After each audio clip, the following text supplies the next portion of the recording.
Gather around, Skull brothers and sisters. This is Minnesota Sports Talk, presenting Under the Lights with your hosts, Justin and Dave, next in 3, 2, 1.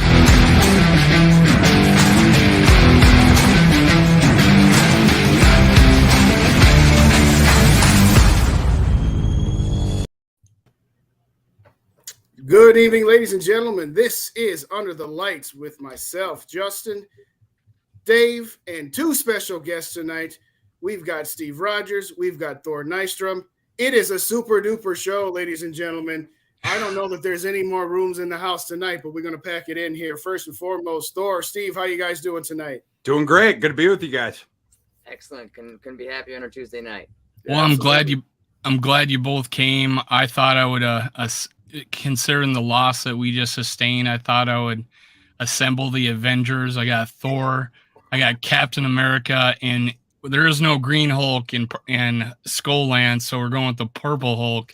So we got the Avengers. How are we? And we're going to talk about how we are going to avenge our loss going into Thanksgiving and eating some turkey. I'm glad to have you guys. Thanks for showing up. Thanks for having us. Absolutely. Thor, we'll start with you. We'll get your introduction out of the way here. Where can people find you on a semi-weekly basis?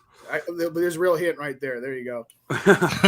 on SKOR North, have a show Before We Die with Jesse Pierce and Ross Brandel. So you can find that on the SKOR North feed and their website, and on Twitter at ThorKU. And if you guys are into betting on college football, that's my full-time job. Betting pros and fantasy pros, where you can find all that stuff, and on my Twitter. There you go. And just so you know, and the listeners, just so you know, I'm putting Thor's links, including his website with all his accolades. This guy is a very accomplished writer. Go check it out. It's in the description below. You'll have a link to that and his Twitter. So, Steve, tell us about where we can find you as well, where people can find the aspiring writer that you are, or aspiring broadcaster, excuse me. I am Steve Rogers. I am on Twitter at the real Mr. Rogers 814, and I am currently with Team and Nuts and Bolts Sportsmedia.com. Just changed over, so we're working on that. That's where all my articles are found. Is teamnbsmedia.com. Perfect. Well, Thor, one question I always ask, and I'll ask both of you guys, so you guys go in order here. How long you been a Vikings fan? Were you born and raised here, or did somebody indoctrinate you from afar? And then we'll throw that same question to Steve as well here. So how long you been, and how did you get into it? Born in Brainerd, indoctrinated immediately. Yeah, I mean, I got the purple blood running through my veins for sure. And every one of the scars that you guys have on your body from watching this team and on your soul, I have them as well. How about you, Steve? So I'm actually not born here. I was born in Philadelphia, but I was moved here before I was even old enough to walk. So all I've ever known is purple, although the first team I cheered for was the 49ers because of Joe Montana. No offense. But moving on from there, I've been purple ever since. Being a Notre Dame fan, I forgive you. Yes, no kidding. Shout out to McAndrews. Thanks again for joining us. We very much appreciate it. Anybody in the comments, feel free to drop a question here for the Purple Royalty that we got going on here. So I guess, Thor, I'll say this. I listened to your episode this morning with you and Jesse and company here. I guess I'm just going to say it like this. Your quick 30 to 60-second takeaway of what we need to take away from Sunday, and then we wash it down the drain. And then, Steve, I'll throw the same question to you. Flush the toilet on that one. Yes, exactly. Go ahead. Well, yeah, it was a travesty. It was a train wreck. There, it's hard to point at literally any single thing that went well, any coaching decision that went well, or any individual player that played well. But that's the one discussion, and then you have the moving on to the Patriots thing, which is a different discussion, and then sort of what does it mean overall? If they can bounce back from this, it doesn't mean a ton. They were the number 2 seed before that and are going to win the NFC Central or the NFC North either way. And they're still the number 2 seed and are the heavy front runner to be the number 2 seed. So in terms of that, I don't think it matters a ton. I mean, it sucked to watch. And it was certainly indicative of some of the things that we've been talking about like, if the regression started to go the other way, it all happened in one game and we got cluster injuries at 2 key positions where we couldn't even afford one of them. So that's what's sort of going on right now. Steve, what are your thoughts before we get rid of that game Sunday and move forward with the rest of our lives? Yeah, I'm pretty much in agreement of everything Thor just mentioned. I think I don't know, that game had me eerily feeling resemblances of 2000 NFC Championship 41 donut. Yes. I'm not quite sure at this point which game was worse. At least this game had a field goal, but does that really account for anything and make up for anything? I'm not really sure. But I do have a conspiracy theory because, like, again, like we mentioned, we like those. Bring it on. Like he mentioned, we were the 2 seed before that game, and even if we lost that game, we were still the 2 seed. I think we just decided to play a scrimmage dummy game against Dallas, let them do whatever they wanted to, and move on as cleanly and healthily as possible to this Thursday night game against the Patriots and the Jets moving forward. Fortunately, that part of the conspiracy didn't happen. I was going to say the conspiracy loses water when we still don't when we don't have our left tackle for how many weeks. But Purple Pocket. Good try, though. Good try. Yeah, good try. Rap, thanks for joining us. Yes, this is the Avenger podcast. So we've got Thor, we got Captain America, we got Thor, the Purple Hulk, and Captain America, and we got Mike from Canada. Is that Mike Castellanos? That's Mike Castellino. That is my partner. In fact, let's just go ahead and put his comment up there now. Do you think the Vikings rebound Thursday, and do you think Kirk eats the turkey leg at the end of the game? Steve, we'll start with you this time. I really hope that Kirk Cousins can finally show up in a primetime game. That's another thing that I'm really concerned about. It's 7:00. The real lights are on. It's not sunlight. It's artificial light. If for some reason that's been Kirk Cousins' kryptonite. I don't know why. I don't know what it is. But I'm hoping that we can get through that and break that ice. And hopefully some of that Bill Belichick Super Bowl mystique that is in the U.S. Bank building carries over as well. And that helps us get a little lucky charm and take down Belichick and the Patriots. He's allergic to halogen. Is the anti-garlic there? Thor, what are you thinking on this? What's Kirk going to do? What's Kirk going to do 48 hours from now? Well, Kirk's going to play better for sure. The defense is going to acquit itself way, way better because obviously New England's offense, it's sort of vanilla and paint by numbers. So, I mean, if you're looking for the bounce back from the defense, you're going to get it. The thing that concerns me is you mentioned Belichick.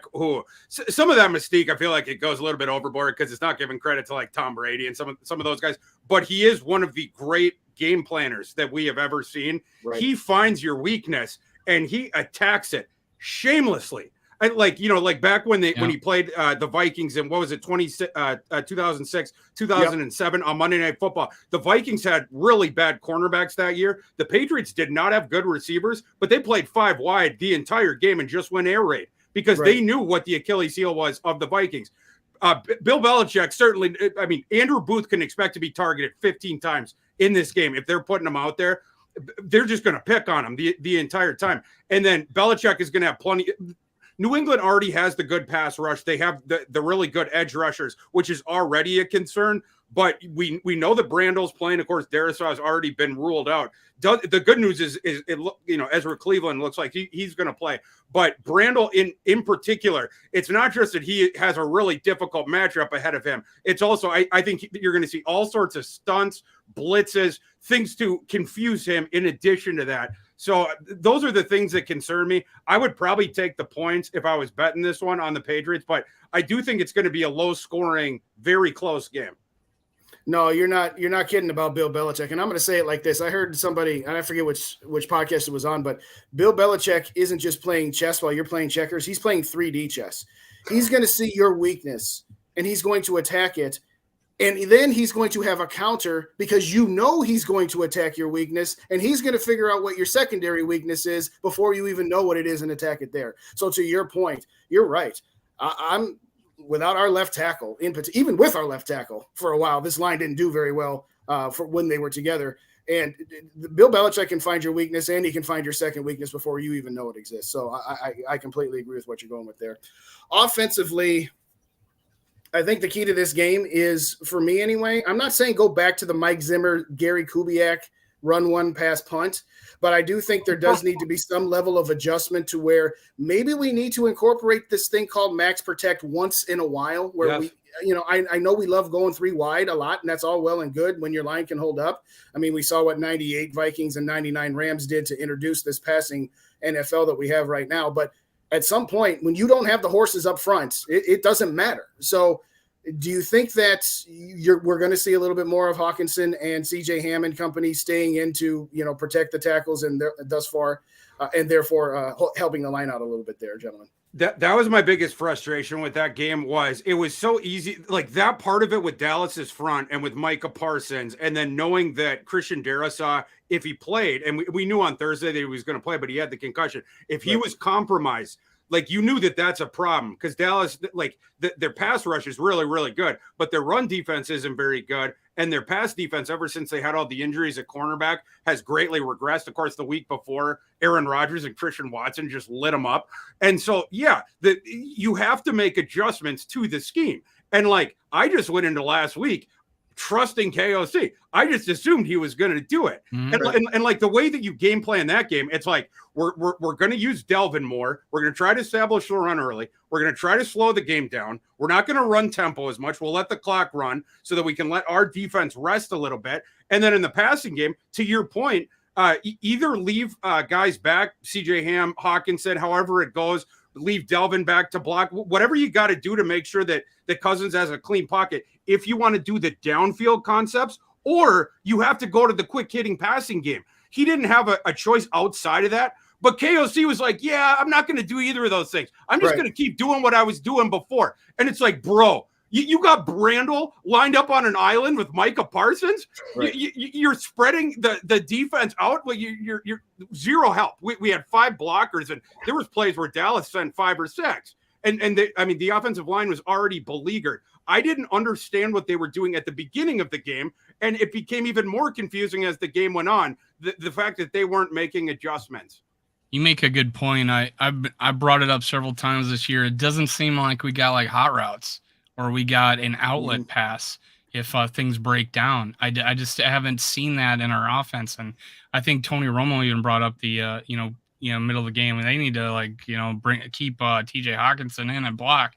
Now, which I watched one of your videos, I think right after TJ Hawkinson got drafted, and you were a high energy man. I'm seeing it on this show and I see it on your show, and that's awesome. I can't wait to have you back. But you were pretty high on TJ Hawkinson. How do you think we've used him so far? How do you think we'll use him in the forward? Where you think where has he been a pleasant surprise for you? Tell me about it. Yes, to the pleasant surprise, yes, in that 4 days after he was yeah. How does he turn that shit around, right? Ridiculous. Yeah, he what was it, 9 targets and 9 catches in that first game, like something like that. This past game was not good. He had the one, he absolutely needed to catch that second down pass in the corner of the end zone where it just clangs off his hands. Yeah. And that sucked because at that time the game was still close. And then on the very next play, he sort of drops another touchdown, although that one, I'm not putting that on him because he got fought on the release. Yeah, and I saw it. Cousins really hurried that ball. And not only that, fired a fastball when he shouldn't have. And it descended on Hawkinson so fast out of the break. It would have been a super slick catch to catch that one. But you have to catch the second down one for sure. But everyone had a crappy game against Dallas, like literally everybody. So hard to criticize him for that, especially when he without him in that first game against right after he got acquired against Commies, right? Without him in that game, I don't think we win that game. No, I don't think so either. So you can't start just I saw some Vikings fans throwing dirt on him, and it's like he might have flipped the outcome of a game 4 days after he was acquired, and this is only his third game when everyone else is playing like crap.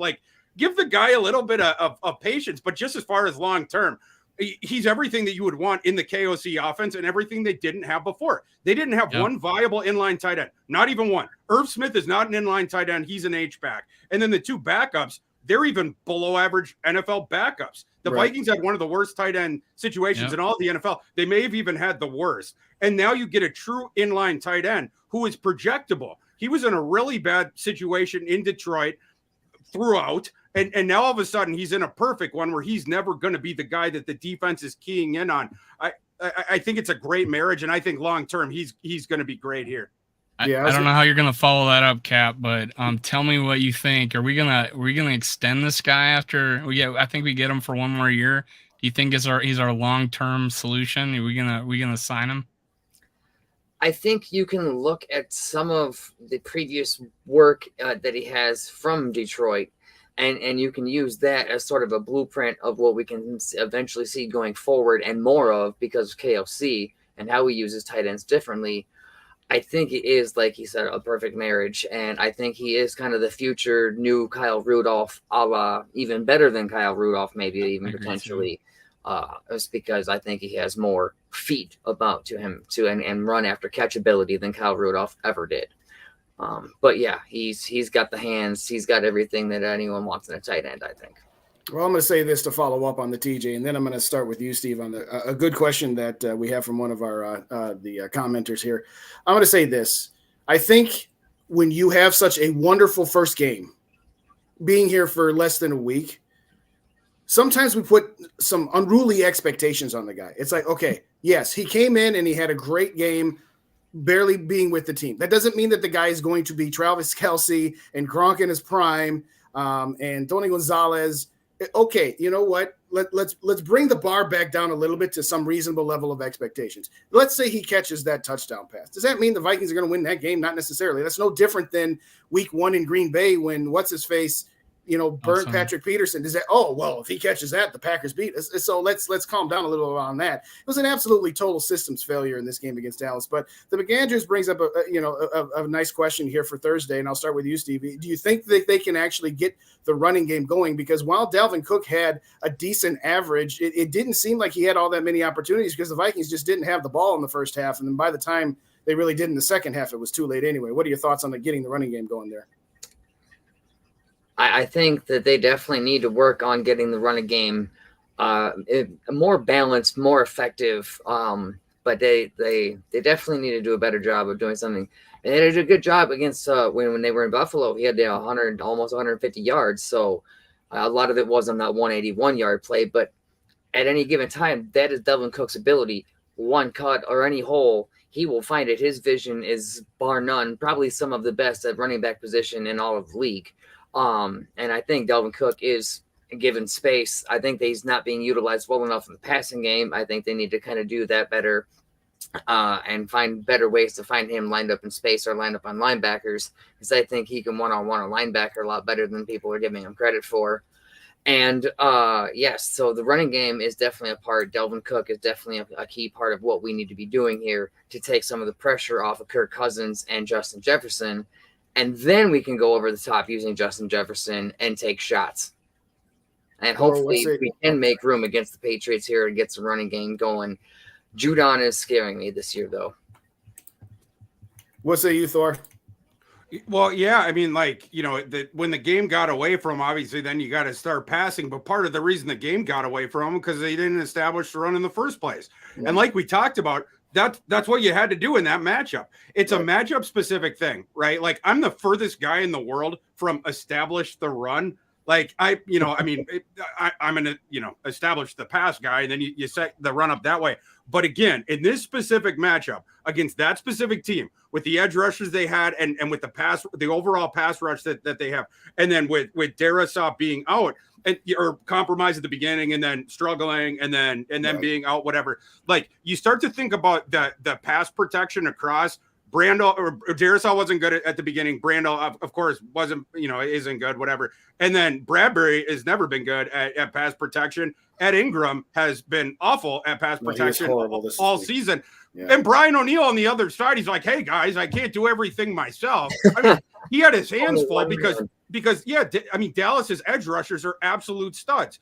And so, again, the way that you attack that and the way that you keep the edge rushers off, one of the ways to get them from stop pinning their ears back is from not only not being predictable, where they know you're going to pass every time, so they could just do that, but right from the start of the game, you start gashing them with those runs with Dalvin, and all of a sudden they can't just put the ears back and just fly downhill like they were doing for the last 3 quarters of the game or whatever. So I got a couple already in the chat. They're going to ask me this question, but before I pose it, I'm just going to say it like this. Dave, did you want to throw any announcements out there before? Because I know we've got I'm going to do it after. We only got a few more minutes with Thor, and I kind of want to turn the page and have him talk about, what he expects. I know you've already brought up a lot of what you expect from from the Patriots, but how do you think KOC is going to turn this around? I know you said, let's establish the run. Do you feel like maybe it's our defense that's gotta figure it out, because right now we just totally collapsed on defense? It kind of looks like that Philly game. Is there any changes to the defense, or have you seen improvements? What do you think has our defense been doing over the past few weeks, and what do you think it's going to be like moving forward? Yeah, there needs to be changes. There needs to, I mean, it's not just one or two. There's opening question. Yeah, and we had seen the improvement at the beginning of the season. Starting in Miami, it seemed like we improved. Yeah, and there was you saw the progression of improvement, and then all the wheels fell off, and it was the same thing as with on offense, where you did not see any adjustments. And the grading thing for me during the game was just sort of like what I'm talking about on offense. We were talking all week about, here's, 3 or 4 things that the Cowboys are going to do that the Vikings need to focus on, because this could really be problematic, like Tony Pollard in space, different stuff like that. And the Vikings not only didn't address them, they didn't make any adjustments as the game was going. Right. Tony Pollard just scored another touchdown. Hey, Ed, you want to give your linebackers who are slow-footed, you want to give them a little help with Tony Pollard? Did you think this through before the game, Ed? And then the other thing was the whole deal about playing the cornerbacks off in the situations where they needed the quick-hitting passing, and then playing them up when Dallas was doing the downfield concepts. It's just all around. Donatel needs to look himself in the mirror this week for sure, in the same way that KOC does. For both those guys, I'm not going out on a limb here. This is the most important week of them for the season, in terms of both making adjustments and then seeing how the team comes out and performs after just getting molly-whooped. No, I totally agree. And that was a very good point that I heard you make that earlier. It's like they played the opposite scheme of what they should have done in the situations. You had them press when they went deep, and you had them off when you knew that it was 3rd and short. Steve, I was going to ask you the next one first, but because Thor's got a hard out here in just a couple of minutes, I'll start with him, and then we'll let you go after that. I've got no fewer than 3 people in this chat right now asking the same question. Now, maybe it was a conspiracy that these couple of individuals might have actually done this, but we might as well just get it out of the way here. What do you say about what we're going to do after the season with Kirk Cousins? We'll only have 1 year left on his contract. Do we extend him, play it out, trade him? Give us your 2 minutes. Give us your best. I would assume they're going to let him play it out. I don't think that they'll extend it unless they get into an enormous cap crunch, which of course could happen, right? And by the way, the cap crunch is the reason why you have the depth concerns that you do on the offensive line and in the cornerback room, which is the reason why you got annihilated on Sunday and is really problematic here in the short term against the Patriots. So, if Kwesi is in sort of a what do you call it, escape room with that situation this offseason, then maybe he feels like he'll have to. But I think if he has his druthers, he's just going to let Cousins play it out. Kwesi's public comments about Cousins, he's not one of those guys who just rides with Kirk no matter what. I think he sees it with clear eyes. Right. So let him play it out. Maybe I think you might see the Vikings draft a quarterback on day 3. Obviously, they don't really have an heir apparent, at least someone that they could groom for a year, see what happens, and then go from there. Steve, give us your 60 seconds, and then we'll get Thor's prediction before he bounces out of here. All right, yeah. So with the Kirk Cousins situation, I'm a little unsure and hesitant because, he has done very well. I mean, it's not like he's done horrible. He has not done bad. So it is kind of a what do you do about the situation? And we don't have a really great draft position or stock, and there are not a lot of great options coming out of the draft this year or next that I know of. So do we try to start over and rebuild? And I think maybe the only way you extend him is if he wants to do a highly team-friendly, un-Kirk-like contract that he has done so far. So I don't know if that does work out for us or him. All righty. I'm going to go back to Thor because I know we've got about 45 before you got to get out of here. 30 seconds, you get it all. What's your final prediction for what's going to happen Thursday night after we consume a lot of turkey ham and whatever else you got on the plates, Thor? I'm going to say Vikings 21-20. Hence why you said you're going to take the points. I see what you did there, my man. Yeah. If you guys don't already follow Thor, please do on Twitter, as well as, whether you like the normal crew at SKOR North or not, subscribe to Purple Daily. They have all kinds of different content there. You guys go on twice a week typically. Is that right, Thor? Yeah. Jesse, before we die, it's Mondays and Thursdays. Mondays and Thursdays is one of your episodes. I actually contacted Jessie. She says she's going to come on too. I name dropped you, Thor. So I think she's going to come talk on so too. much crap about me behind my back when I'm not. I'll try. I'll definitely tune into that. I'll be typing into the messages. Yeah, I think come on in and chat with us. I think I might just have to ask her a bunch of hockey questions since I don't know shit about that. So. I'll lob a few up for you. For you. Yeah. Well, Thor, it was nice having you, Thor. Thanks for coming. Thanks for coming. It was a pleasure meeting you. And I'll message you a little bit later here. We'll set something else up, okay? Awesome. It was a blast, guys. All right. Thank you kindly. Have a good night. Have a good one. Bye. All right, Steve. So now you're the only guest left. So now you get all the questions. I'll joke aside here. Realistically, I didn't have a chance to ask Thor this. What would you do? Okay. So you gave us, what possibilities they are. If you're Kwesi, do you ride this out with Cousins? Do you extend him if he takes that free deal or a friendly deal, which we think he hasn't done completely enough of, but whatever the case may be, what would you do? I think I definitely let the rest of this season play out and see if we can win any primetime games here, which happen in 48 hours, and the rest of the season here, and whether or not he can win in the playoffs at all. And if we make a deep playoff run, I think that sways whether or not he gets an extension. All right, I guess I'll ask it to you. Let's say we bring home a ring. What do you do with Kirk Cousins then?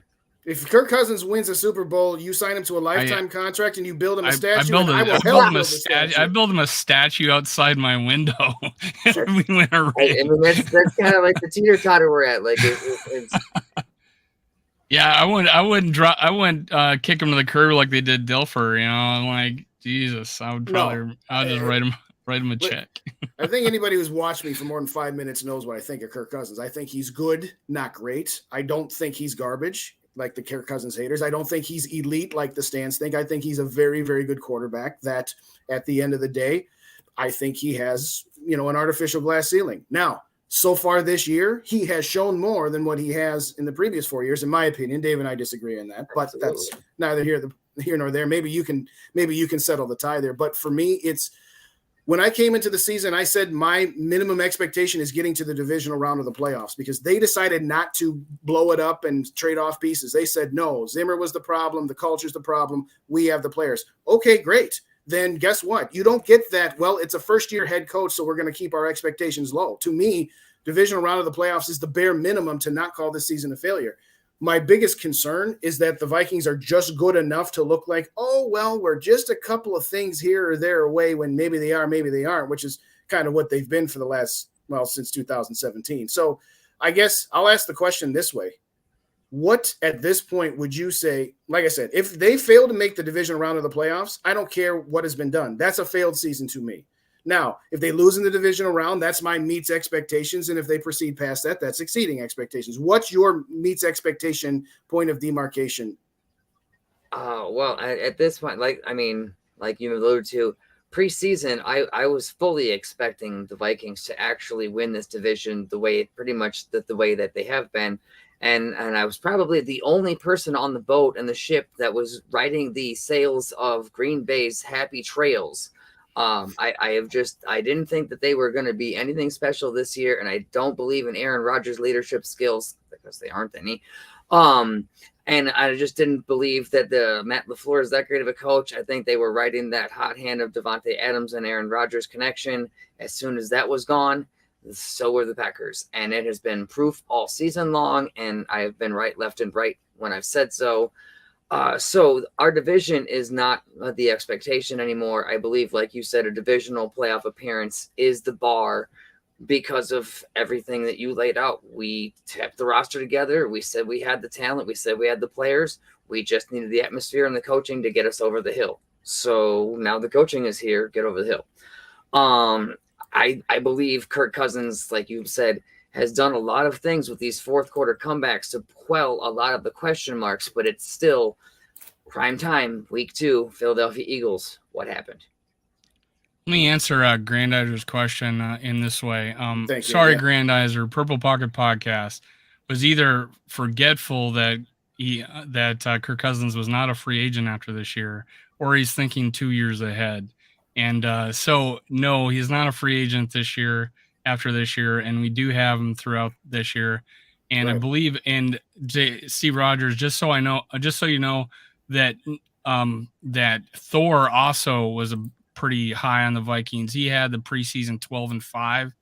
I think we didn't have him long enough to talk about it, but he was pretty optimistic on us. I had us 12-5. In fact, I am pretty excited because at this point in the season, I had us going 7-3. So, and we're 8-2 right now, and I'm feeling pretty good. And there's a lot of, it seems like there's some people in the chat, and we might be a little pessimistic about Kirk Cousins, but we got to remember this. We're 8-2 right now, guys. We're 8-2, and they are further ahead of any reasonable expectations. If anybody said that they'd be any better than 8-2 at the start of the season, that's just Ducky and Bunny drinking the Kool-Aid. Oh yeah, absolutely. By no means am I saying that they should be 10-0 or anything like that. Right. Well, yeah. I know you're not. I just want to. We got there's some people in the chat are wanting me to get in an argument with guests about Kirk Cousins. So I'm throwing them a little bit of a bone there. Yeah. I mean, yeah, like you said, Kirk Cousins is good. He's not great, but again, I've lived through Tavares Jackson and Christian Ponder. Do we want another Ponder? I mean, how many years did we go through that nonsense? So I don't want to draft another failure, and I don't want to waste years with everyone else's talent. That what do we want to do? I mean, that what we're going to do to Justin Jefferson is go from a Kirk Cousins to whatever's next. That's been my point quite a bit. Is how about this for a conspiracy theory with Lamar Jackson being unsigned? If he can get free from Baltimore, do we go after him here? Do we have 45 million? Do we have 50 million? I don't know. Ask the Wills. Yeah. Well, that's the thing. Thor's point earlier. Willing to pay talent. Thor makes a great point about Kirk Cousins is that it is a bigger contract may cause you not to sign the depth that you need. Although, I mean, what's the difference between a $35 and a $25 million contract, $10 million? Are you going to get one good player, two decent players, three backups with that amount of money? Is the quarterback worth that much more than the $10 million you save going to get a mediocre one? And there is talks about going to get a Lamar Jackson is going to cost $50 million. So complaining about Kirk Cousins' contract and then saying, no, let's go get Lamar Jackson, $50 million. I don't see how anybody could balance that equation. Well, the balance of the equation is the upgrade that you could theoretically get, depending on if you feel that Lamar Jackson would be an upgrade, worth the difference a bit. It's no different than when the Vikings decided, all right, are we going to pay Case Keenum $15 million a year? Which is about, I know what his 18. contract, I know what 18. it cost Denver to actually get him, but it wouldn't have cost him that because you're not paying the free agency premium. But that's neither here nor there. Let's just say, with what you could get at the time, was it worth the extra 10 to get Kirk? Obviously, Kirk is better than Case. There's no disputing that, and anybody who would is out of their mind. What I will say is, let's not pretend that when you take Case out of the infrastructure that he had and then try to compare what he has done since he has left Minnesota versus what Cousins has had here is a little bit skewed. Having said all of that, to answer your question, the question is that does the so-called upgrade, if you believe it to be one, worth the extra money? We would have got a really, really, really good guard for $10 million, or maybe just a good guard for $10 million. Would that put us in the playoffs? We need two of them, but would Casey Keenum and a guard made us a perennial playoff team? I don't think so. How often is that Minneapolis Miracle happening? I don't know. Well, I'll just say it like this: you talked about the ghosts of demons exercised of quarterbacks past when you talk about Christian Ponder and Tavares Jackson and Kelly Holcomb and Brooks Bollinger and guys not since Dante Culpepper before he got injured, an old Brad Johnson. What was the guy from St. Cloud State? John David Booty. No, Tyler Heineke. I know I was being. I was joking.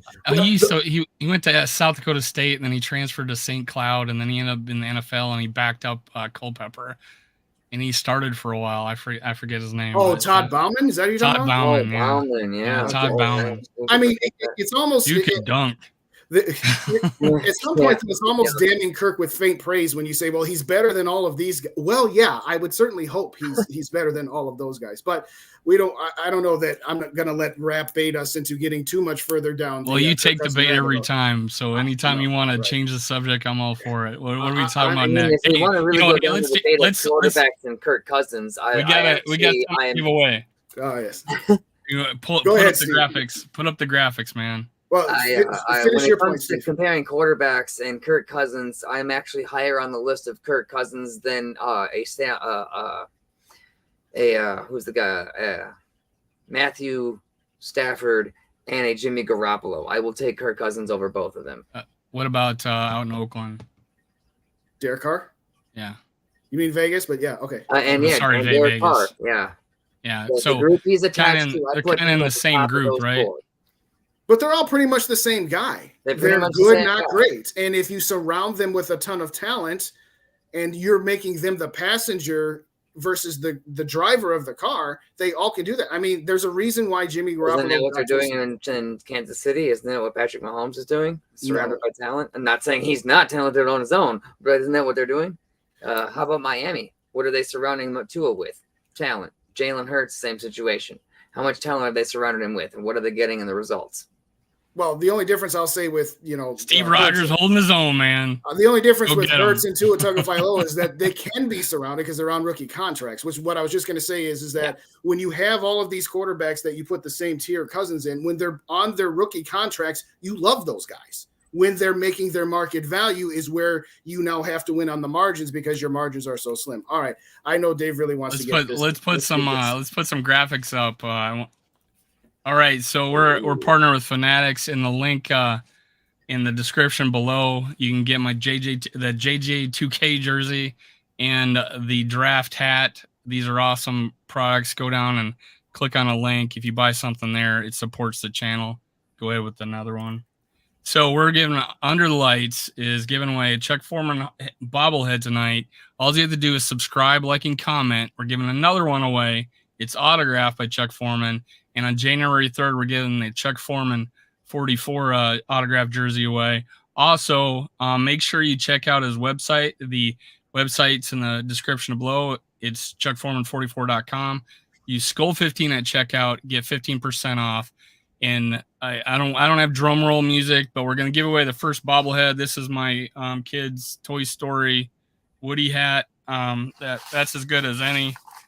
I took a name from every single comment in all the videos since I started the contest, and I put them in here. McAndrews, if you're still in here, you were probably named the most. So thank you. Grandizer, you were pretty high up on there. Super Will, you need to comment more because I want to give you something too, man. So here we go. Steve Rogers, tell me to stop. Stop. All right. Dun-dun-dun.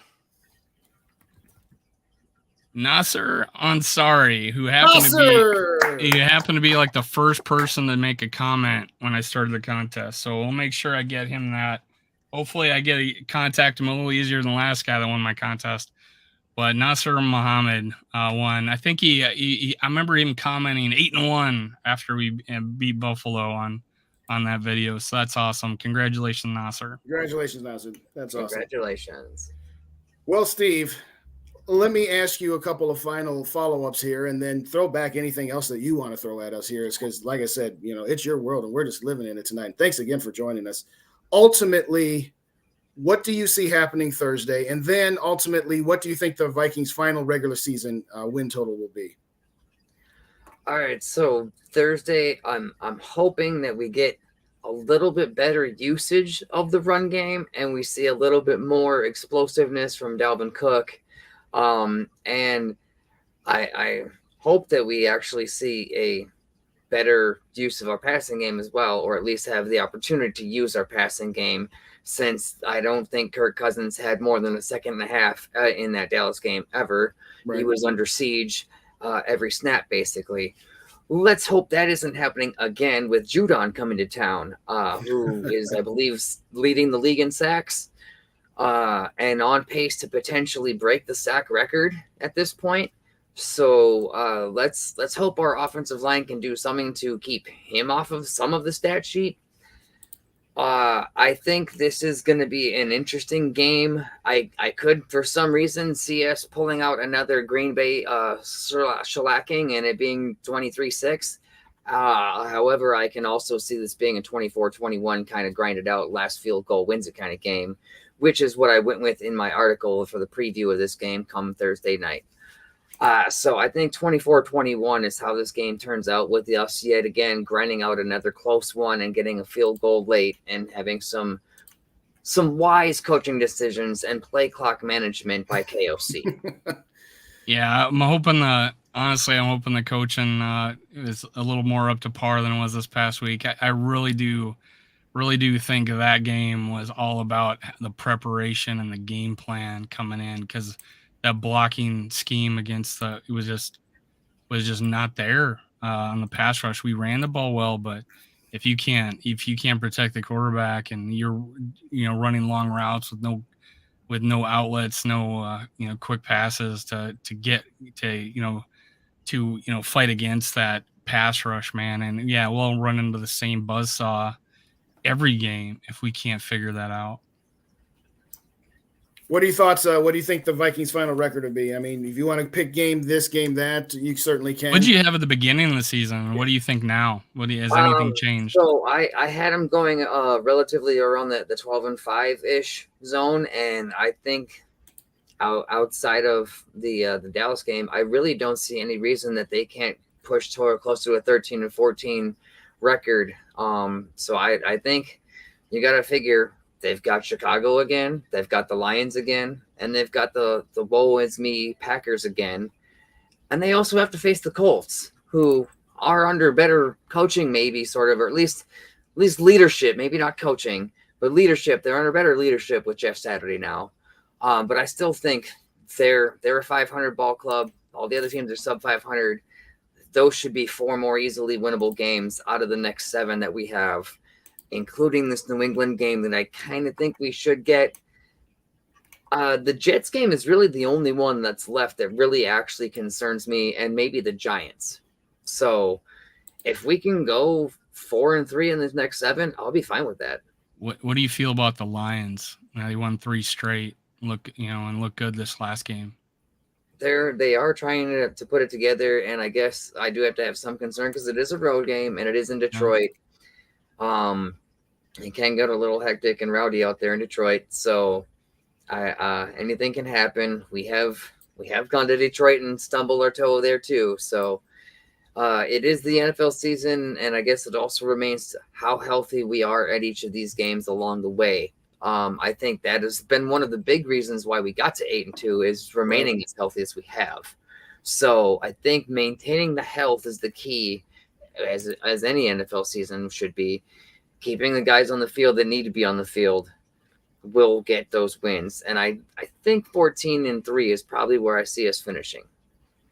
Let me give a few shout outs here. Superwell, Grandizer, McAndrews, Raymond Hoagland.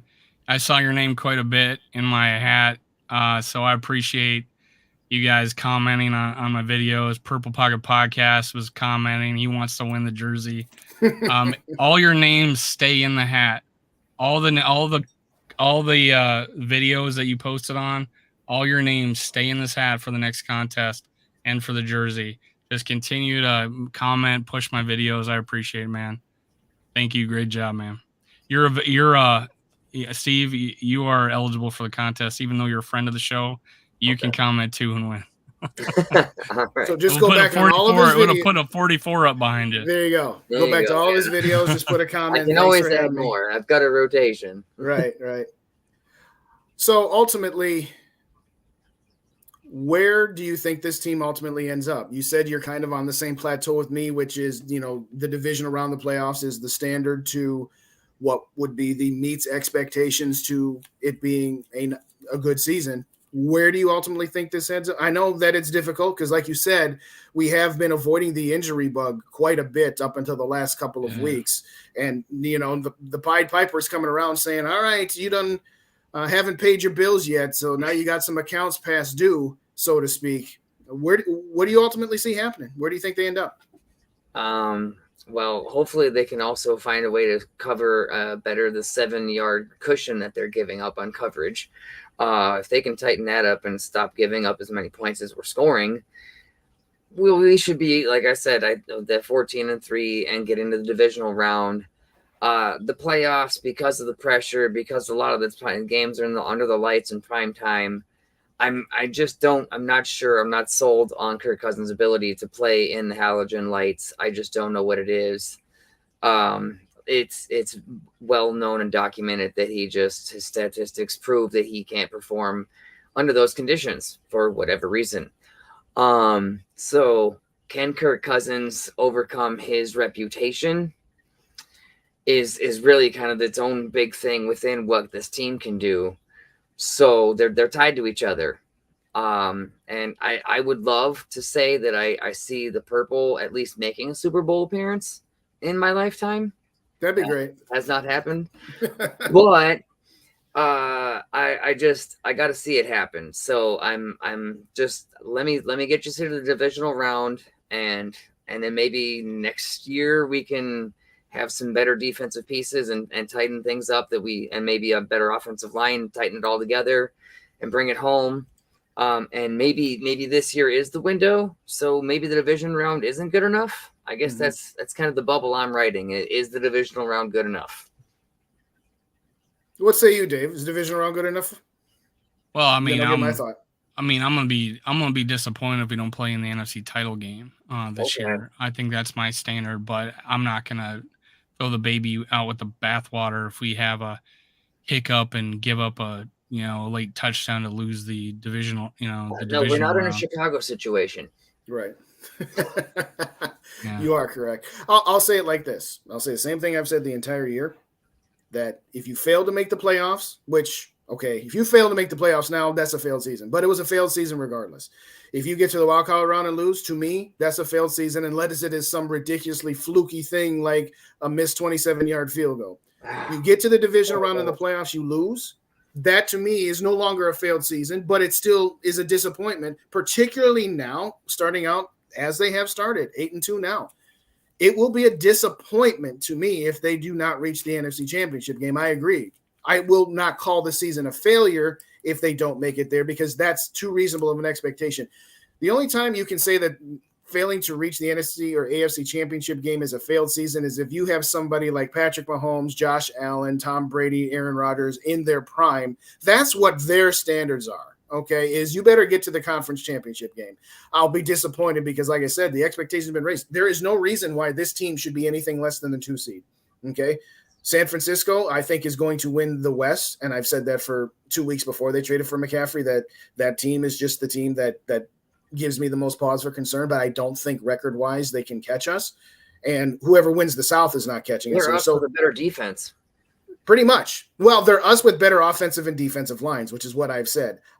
To your point about Garoppolo and Stafford and everything else, yeah, you put Kirk Cousins behind the 2019 San Francisco 49ers, they absolutely go to the Super Bowl just as much as the 49ers did with Garoppolo. But what scares me about that team is they still got stout offensive and defensive lines. And as we just saw yesterday on Sunday, those are the matchups that we suffer from the most, is in the trenches. So to me, you better have this 2 seed. There's no excuse at this point, regardless of the injuries that we have here and there with what you got left on your schedule. There's no reason that this team should be anything less than 13-4. If you want to give 2 losses on the rest of the schedule, okay, I'll give you 2. There should be no more than that. I mean, do I have too high standards? Am I putting too much on them, Steve? What do you think?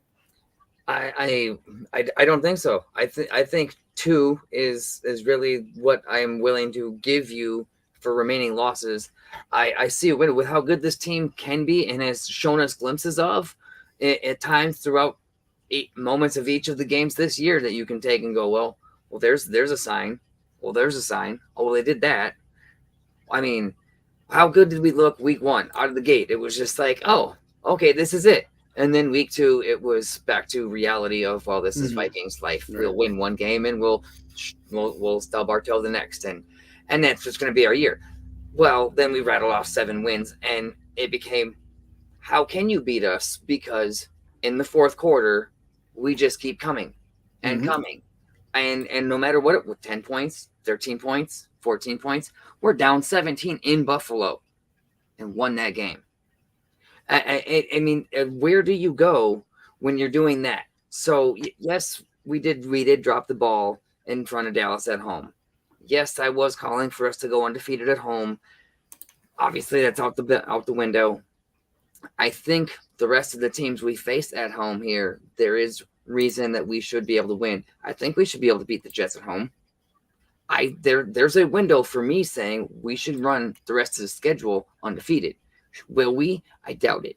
But two losses, I think, is acceptable here on out. Well, one of the things you got to take into consideration, and with going into the Packer game, we may have the 2 seed locked up, right, with no chance at the 1st seed, or definitely by Chicago. Yeah, right. Well, definitely by Chicago. If or we're tied, if we're one game back on Philly, Green Bay to beat the Eagles for the 1 seed. Say that again. Has anyone pondered that yet? Yes, I was just going to say. I was going to let Dave finish your thought, Dave, and I'll get to I didn't hear him. Could you repeat that? He's talking about what do we do Sunday when it's the Eagles and the Packers? How can we pull for the Packers or not? But yeah, and I was actually going to bring that up, but so he beat me to it. I probably still want the Packers to lose. I don't know, but that's one of the things. Like if we're one game back, one game back going into the Chicago game, we're not playing anybody. If we're tied with Philly going into the final game, in the past, I think we might sit a guy and you sit the team and satisfy with the 2 seed, but now with 7 teams, we're probably not gonna, we're probably gonna still fight to win that Chicago game. So if we have the 2 seed locked up, we may play the first half of that, the Packer game, and we may play a drive or 2 in the Bears game, but we may lose those 2 games. So saying, hey, we only can lose 2 more games the rest of the season, it might, I had adjusted, mid-season, even though I still picked a 12-5 record, I had us losing to Buffalo, Dallas, and the Bears and Green Bay to finish out the season and putting us at 12-5 when I did a mid-season adjustment on my predictions, only because I thought that scenario would happen where we do not catch the Eagles and we just say, let's go into the playoffs healthy.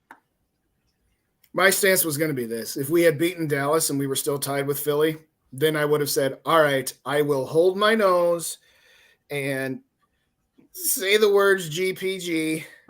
But now that here's the thing, with the Vikings being a game, they're ostensibly a game and a half behind. So the Eagles have to lose 2 more games than the Vikings lose. And just looking at the Eagles schedule, yeah, they could lose to Dallas. They could lose to Tennessee.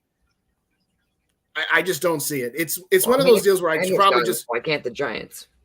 I don't know. I mean, other they teams just lost to the Lions the other day. I mean, how they going to beat the Cardinals Eagles? The Cardinals played them tough. Everybody's playing them tough now. Yeah. So they could lose. They could lose to anybody. And we saw, hell, the Colts gave them a freaking run. So they could lose to anybody, just like we could lose to anybody. So games like the Lions on the road, the Packers, the Chicago, all are scary to me. This close what? What was that, Steve? I was that close to calling that Colts upset. I predicted it on Wednesday prior on the No Huddle Necessary. No, okay. I called it. I texted my buddy. I texted my buddy I texted my buddy the morning of the Washington game saying Washington upsets Philly, and it happened. So it was pretty awesome. I have the text. We should have known once Philly managed to escape that we might be in for a long day. I just thought, man, that defensive line, man, they could do it. Heineke. Did you see Heineke? He bought green and gold Jordans to wear to practice on Monday. So yeah, that was pretty awesome. Or Tuesday. I'm going to circle back to a question Super Bowl put up here and let us know here. Obviously, who do you not want in the playoffs? Well, first off, I don't like the attitude. We want anybody. We don't want to be avoiding people, because if we're avoiding people, we can't be that good. But to entertain Super Bowl's question, and thanks, Will, for putting it up, and I'm just giving you a hard time. For me, it's Philly 1 by a nose, San Francisco 2, and then after that, I don't particularly – well, I'm going to say Philly, and then Dallas, obviously. Those three of the teams. And again, I would probably – even with how much they destroyed us on Sunday, I would still say I would rather see Dallas again, because it's Mike McCarthy versus seeing San Francisco with Shanahan. But those are my top 3 that I wouldn't want to. Philly, San Francisco, Dallas, in that order. Anybody else I'll take. What say you, Steve? Yeah, I think that's pretty much the same list. It may not be the same order, but it's the Dallas, then for San Francisco, and kind of the Eagles, because 2 of those teams have already beat us once. And I don't know really who else is that good that's getting in. Tom Brady and the Bucks really don't scare me that much, although they'll be a lower seed. So that's probably one of the matchups that we do need to look out for potentially actually happening. It doesn't scare me. I think their line is too hurt. I don't think Tom's got that much going anymore. I think he's too distracted. And I don't think the team has enough going for it momentum wise. So I don't believe in Tampa Bay. So let them come on down, and they be coming here. So it'd be purple and loud skull chants. And I believe in our crowd. I believe in our fandom and our fan base. So really, yeah, when the teams have to come here, minus outside of what Dallas just did, I don't fear very much. So bring on the 2 seed. What say you, Dave, to the question? What's your order? Well, I said a while back, I'd say we'll know what kind of team we are after Dallas, but I was kind of assuming that we probably would get a loss, even though I picked us to win, and we did win by 3, and I picked us to win by 3, but the score was a little bit different. But I was still, my prediction at the beginning of the season, and then like 2 games before, is that, hey, that would be a game we'd lose. And then I felt a little bit better about it against Green, when the way they played the previous 2 games, the turnovers, the giving up the run, all that, it made me think that day of the game that we'd win. But then we go and play the Cowboys. So I'm like, this is the game I thought, well, I knew who we'd be.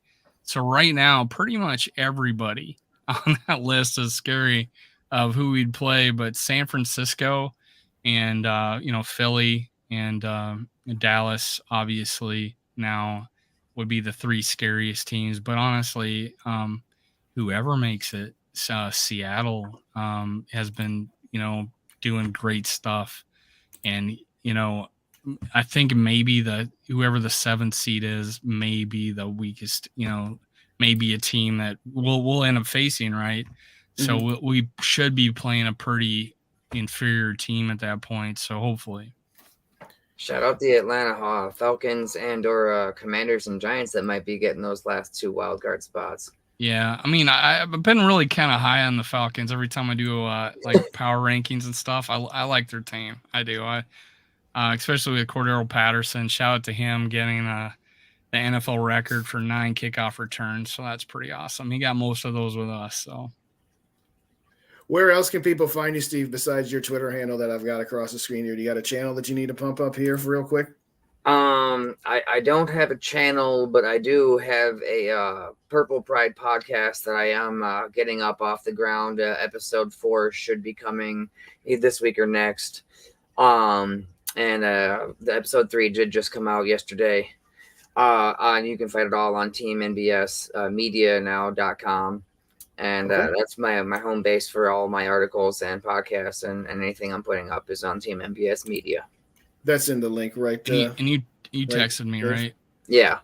I'm gonna put it in the description after the show. Perfect. So, if you joined us here tonight, please give our guests some love.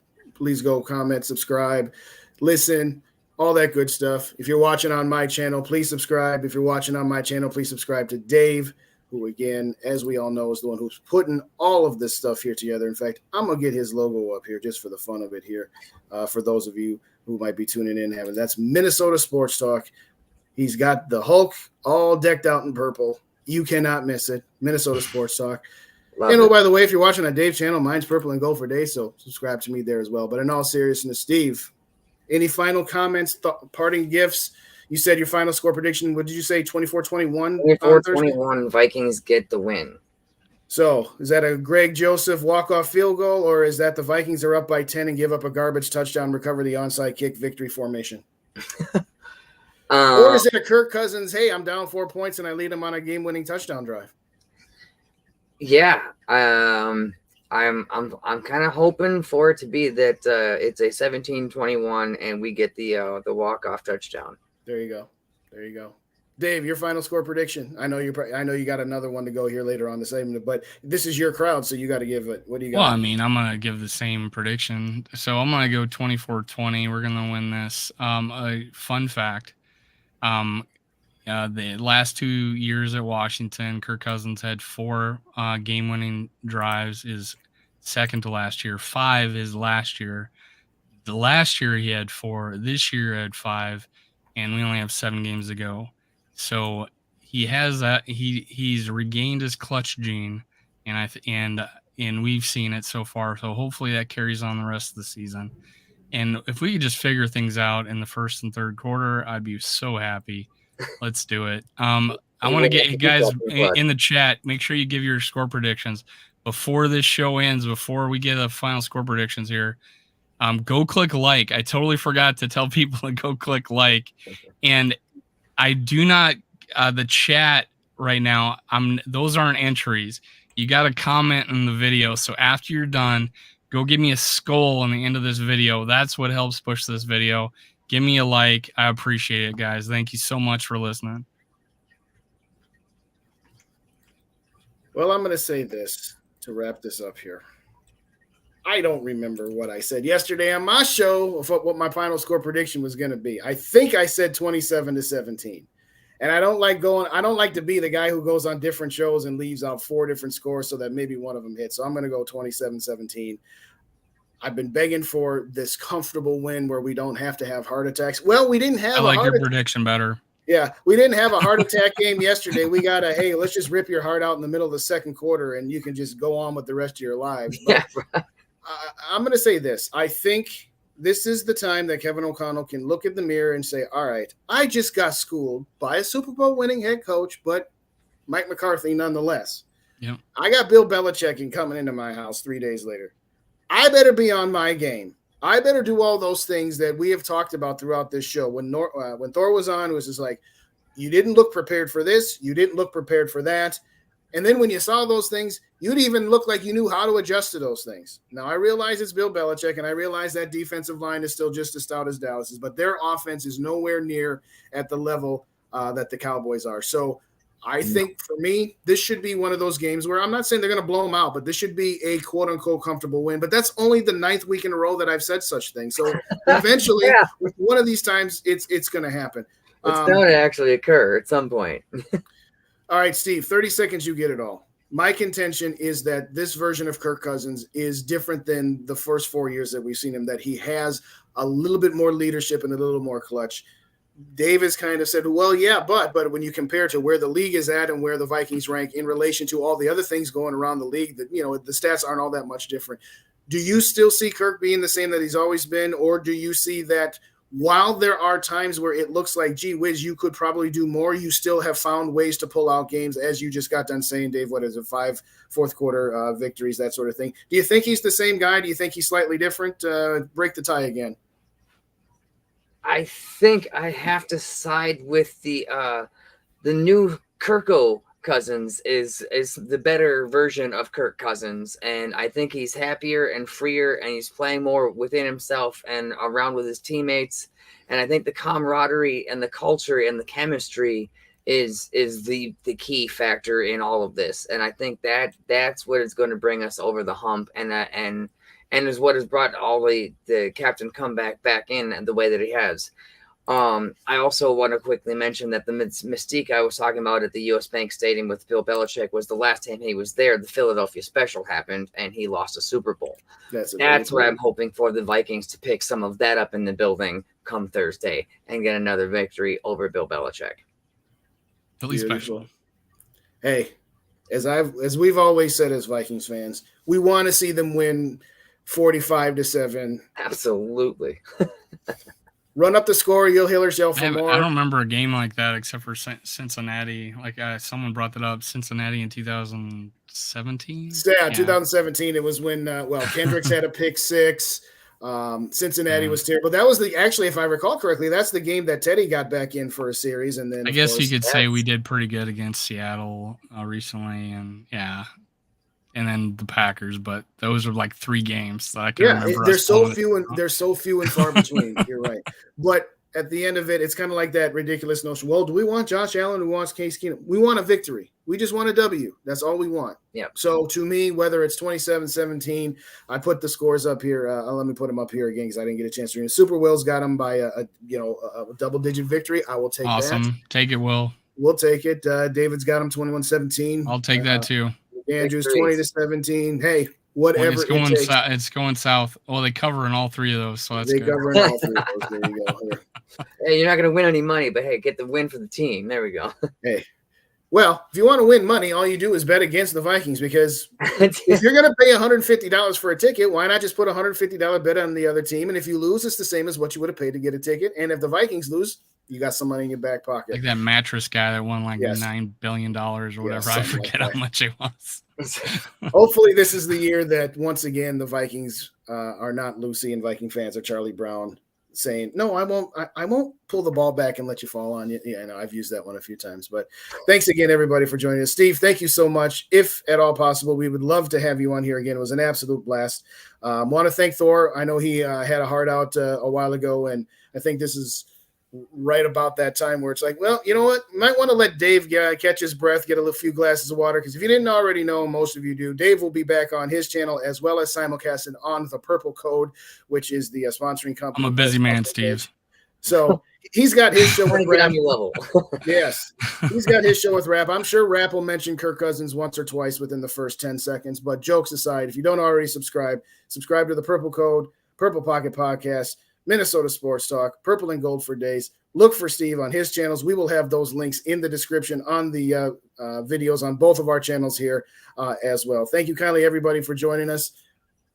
Hopefully, the Vikings won't just be eating some turkey as a end of game meal, but we'll be scrunching down some of those turkey legs. I don't care if it's Kirk Cousins, Dalvin Cook, Justin Jefferson. I don't care who it is. Let's just get that W on there. Thank you kindly, everybody, for joining us. Dave, your final thoughts? Make sure you subscribe, like, and leave a comment, guys. Enter that contest. Chuck Foreman 44.com, Skull15 at checkout. Get 15% off. That's all you'd give me, guys. We're going to give away these, bobblehead. I already gave one today. Congratulations, Nasser. And sorry, if you see him, tell him I got something for him. I'll try to track him down. But thanks, guys. For our first ever Avengers Assemble. We're gonna go avenge that loss. Go take it to the Patriots. Have a good one, guys. See ya. Skol Vikes. Skol Vikes.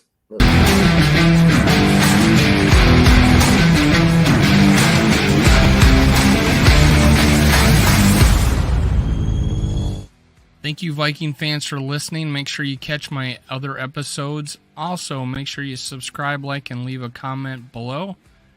Thank you. Thank you. Skol Vikes.